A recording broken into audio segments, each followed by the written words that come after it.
But I'm real with it. That's why I hit the Leah cities, then I kill a big cities. My flow like arrow, from buzz fade to AK. I sublime. If I fuck with you, I fuck with you, dog. That mean I got you. Loyalty for royalty. It means nothing if you're rolling with a nigga no love. I do this. Floyd Boudreaux has been involved with American Pit Bull Terriers from the time of his youth.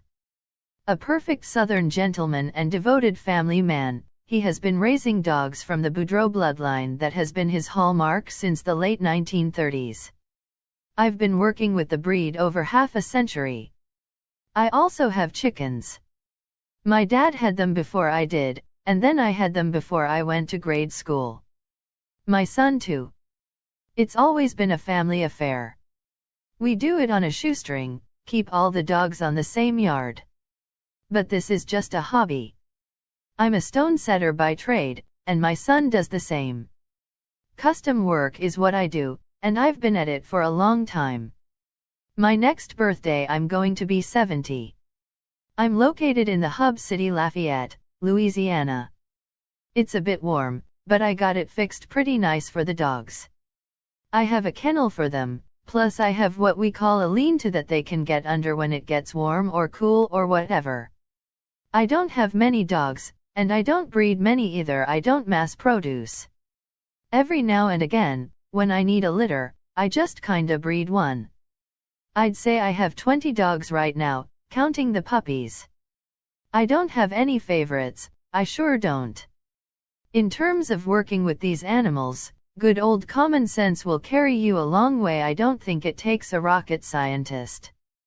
Course I've been very fortunate to succeed with the dogs and the chickens. And no, they're not ferocious. I wouldn't keep nothing that's ill-tempered in the chickens or the dogs. I got neighbors' kids and grandkids. Hell, they all play here. So I have no use for that. It's not my cup of tea. And the dogs don't take as much work as people think. First thing in the morning I'll pick up all the waste and make sure they have water before I ride off for that day. Then I do the same when I get back in the evening.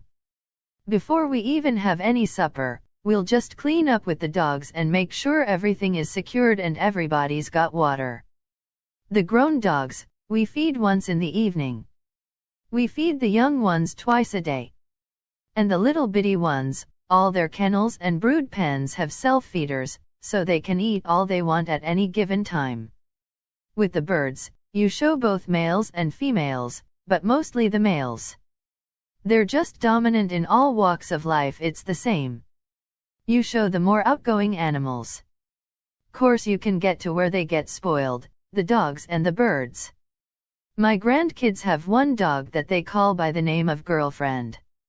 She's a national champion puller dog, but she's only 29 pounds and she's a house dog. These dogs sure enjoy the pulling. They pull on command. In other words, you can't touch them, you can't force them, you can't threaten them. They all do this on their own, and if they choose not to do it, they just don't. I would never force an animal to do anything that he wouldn't do on his own. When I was a younger fella, we had some bird dogs, some champion dogs, sure did. Pointers and Irish setters. But I wasn't much in the sport of killing birds, so I just stuck to the bulldogs instead. They're sharp, they're smart, they're loyal. They're the all-American dog. Floyd Boudreaux. Lafayette, Louisiana.